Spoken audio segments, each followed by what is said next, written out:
back to Penny Lane Curls and welcome back to another video. In today's video, we are going to be talking about our hair type, our density, our porosity, and our hair thickness. Whenever I peruse the hair forums and hair Facebook groups, I consistently see posts asking for help identifying a poster's hair type to help them choose the correct products for their hair or to combat frizz or a plethora of different issues that they're having with their hair based on their hair type. Whenever I see these threads, I cringe. I cannot stand the hair typing system. I believe it places people into categories based on their curl pattern, and not only is it misleading, it's also very divisive. Simply knowing your hair type does not help you weather the storm that is naturally curly hair. There are far more important factors to consider, like hair porosity, your density, and your thickness. So today, that is what we will be talking about, and we will be helping you identify all those things about your hair.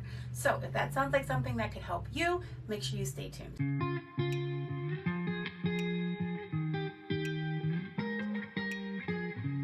So we can't talk about hair typing without talking about Andre Walker.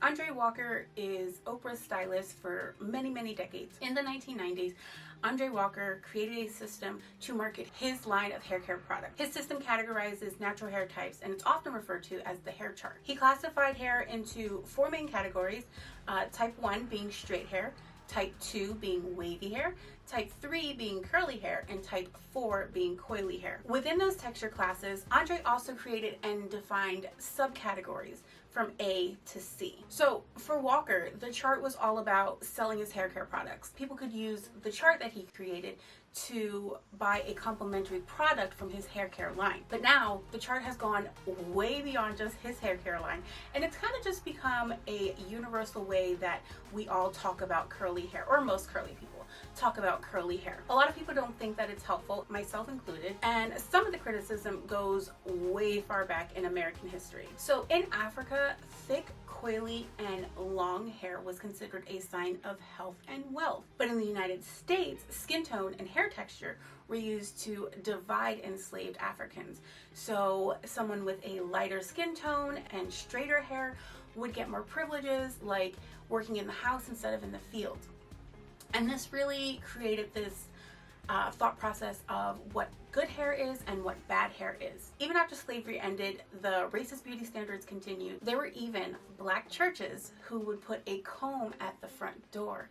And if someone with thicker hair couldn't pass the comb through their hair, then they weren't allowed to worship at that church. So using this system is very divisive, and it reinforces what good hair is and what bad hair is. And usually black people with a tighter curl pattern fall into the latter category, and I'm just not about it. However, determining your hair type is a starting point, and a starting point only, to find the right products for your hair.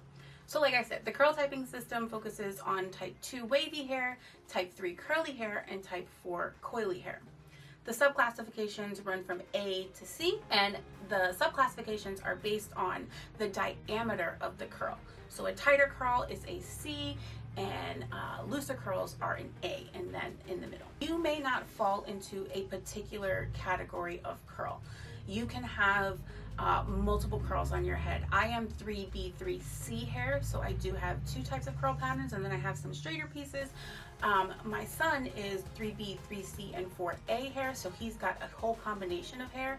And then my youngest is just 2B with some straighter pieces in there as well. So you can range. So it's totally normal. It's totally fine. There's nothing wrong with you. There's nothing wrong with your hair. It's just how curly hair is. There is another system. It is the Lois, L-O-I-S system.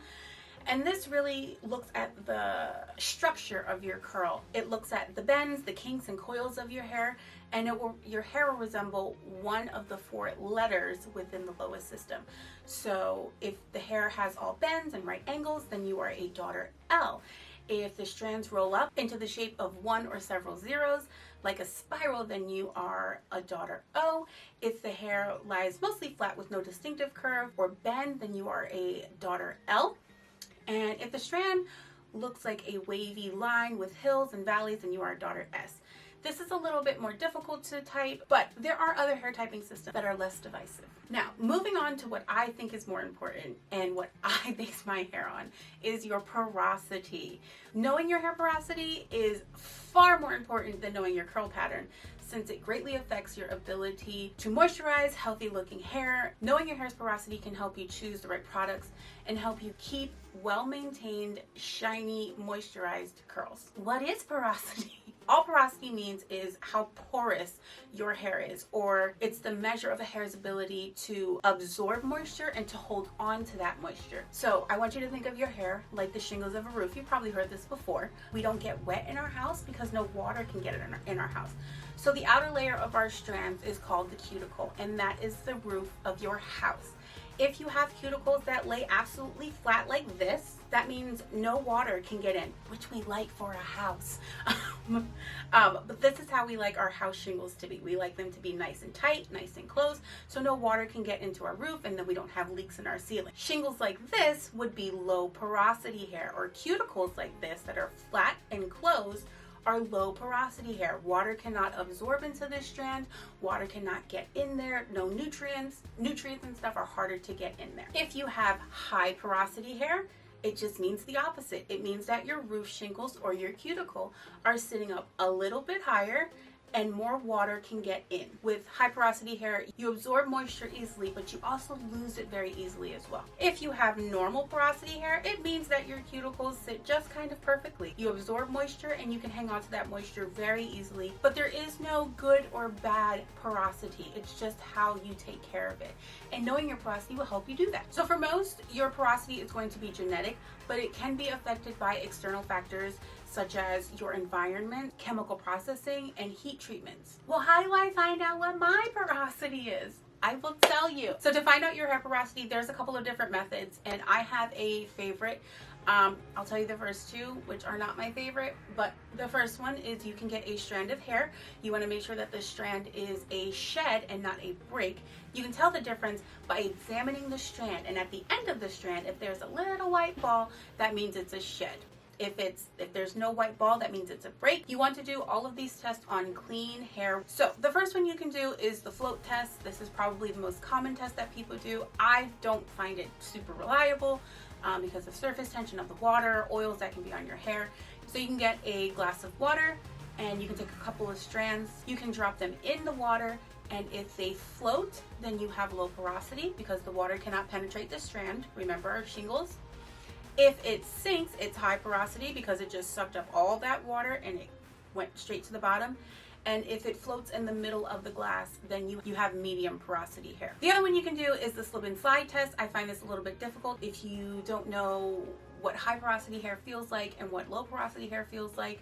But you can take a strand of your hair and run it up the strand of your hair towards your scalp. If it feels bumpy, then you have high porosity hair because your cuticles are sitting out more. If your fingers slip smoothly, then you have low porosity hair.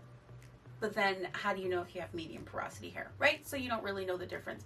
So there's a lot of room for error, I feel like, in those. My favorite method is the direct water method or the spray bottle method. And I feel like it's a visual thing. You can literally see what the water is doing, how it's reacting with your hair. So you just get a spray bottle and you squirt 2 or 3 pumps on a clean section of hair, and then just watch what your water does. If you have visible drops of water that don't absorb and they just sit on your hair, then you have low porosity hair.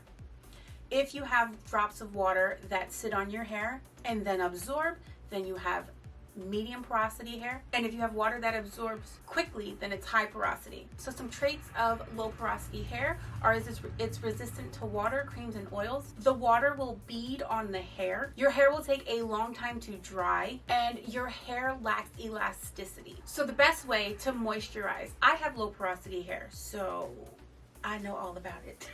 The best way to get moisture into low porosity hair is by using heat and oils.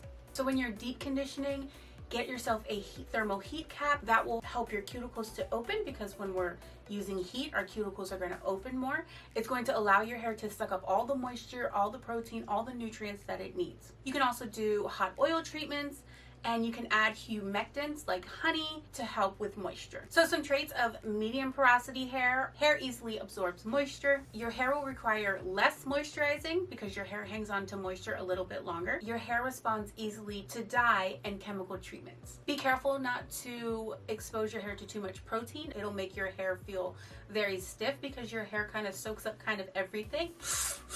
If it soaks up too much protein, your hair will feel very stiff and frayed. Also, be very mindful of using heat and chemicals. Using heat will open up your cuticles, taking you from medium porosity to high porosity. All right, some traits of high porosity hair: you have some bumpy texture on strands, you have some dullness, your hair constantly tangles because you have more holes in your cuticles, making them all tangle up like this, and frizz. So the best way to moisturize your hair: protein. It'll fill in the gaps in your hair cuticle, allowing the moisture to stay in a little bit longer. Egg washes and protein-based conditioners will help strengthen your hair cuticle. And deep conditioning. For all of these, deep conditioning is important. If you have curly hair, you should be deep conditioning anyways. Just hands down, if you are starting your hair care journey, you should be deep conditioned. It's also a good idea to use heavy butters, creams, and thicker oil, and a leave-in conditioner. Okay, so the next thing we're going to talk about the width. And the width of your hair, which is usually referred to as your texture, is the thickness of an individual strand of your hair. So that's how one strand of hair, how thick that is. Knowing your hair width is important because it will help you to retain your length. So to find our width, we're going to take a strand of hair and we're going to hold it up to the light. And if we can see it easily, then you have coarse hair. If you hold it up to the light and you can barely see it, then you have fine hair. And if your hair is somewhere in between there, you can kind of see it, but you can't, it kind of somewhere in the middle, then you have medium width hair. Now, to measure for the thickness of that individual strand, you're gonna grab a piece of thread and you're gonna grab one strand of hair. You wanna grab a strand of hair from a well-endowed area of your hair. So no face framing pieces. You wanna grab from maybe this piece here, or, where you got a lot of hair. So if you look at the strand and you look at your thread and they're the same width, then you have thick hair. If you look at the strand and you look at the thread and your strand is thinner, then you have fine hair. If your hair falls somewhere in between, obviously you have medium hair. Coarse hair is some of the strongest hair because it is the thickest hair, while on the other side of the spectrum, fine hair is the easiest to damage because it is so thin and it's prone to breakage. If you have fine hair, that's okay. Just make sure you stay up to date and have a consistent routine and keep your hair manipulation down to a minimum. The final category is our density. So the density refers to how closely packed our hair strands are. Knowing your density is going to help you put together a better regimen for your hair. Will help you choose the right products, styles, and cuts to maintain the volume of your hair. The most accurate way to determine your hair density is to count every strand on your head in a 1-by-1 section of your hair. But a 1-by-1 section can have up to 2,200 strands of hair. So if you have a really good friend who is going to sit and count 2,200 strands of hair, then yeah, you should call them over, get some wine, and do that. But if you don't have someone like that, a really simple way to do it is to let your hair fall the way it normally would without any parts, and to look at your hair. And if you can see your scalp, then you have low density hair. If you can see a little bit of your scalp, but mostly hair, then you have medium density hair.